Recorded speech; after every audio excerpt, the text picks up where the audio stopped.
बड़ी जानकारी, बड़ी खबर पूर्णिया से, जहां भूकंप के झटके महसूस किए। भूकंप के झटके से थर्रा उठा बिहार।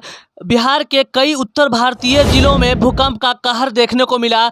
जब सुबह नींद खुली, 5:30 बजे का समय था, उस समय भूकंप का बहुत ही तेज झटका आता है और अचानक लोगों को ये भनक मिलता है तो लोग अपने घर से बाहर निकल आते हैं। और ये खबर बिहार के उत्तर भारत जिले के कटिहार, भागलपुर, सहरसा, पूर्णिया, अररिया, भागलपुर में इस झटके को महसूस किया है लोगों ने। और जब इस झटके को रिक्टर पैमाने पे मापा गया तो उतना ज़्यादा बड़ा झटका नहीं था, सिर्फ 4.3 रिक्टर स्केल पर मापा गया। हालांकि भूकंप जो केंद्र है वो उसके तरफ से कोई भी ऐसी सूचना नहीं आई है जिसके कारण कोई भी व्यक्ति या जान माल की क्षति हो पाया है। यही सबसे बड़ी राहत वाली बात है कि कोई भी व्यक्ति या जान माल की क्षति नहीं हुई है। बीते कुछ दिनों से ही उत्तर भारतीय राज्यों में भूकंप का असर देखने को मिल रहा है, लेकिन पिछले रविवार और सोमवार को अंडमान निकोबार द्वीप समूह में इस झटके को महसूस किया गया था।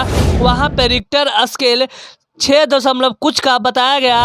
और जब वहां पे झटका हुआ उसके बाद अब बिहार के कई इलाकों में भी इसका असर दिखाई दे रहा है। हालांकि पूर्णिया में सबसे ज़्यादा इस झटका को महसूस किया गया है। और रानीगंज इलाका में जब वहाँ पे लोगों को पता चला कि सच में भूकंप आ गया है तो वो लोग आनन फानन में अपने घर से बाहर निकल आते हैं। हालांकि सबसे बड़ी राहत वाली बात यह है कि किसी व्यक्ति या जान माल की नुकसान नहीं हो पाया। यही सबसे राहत वाली बात है।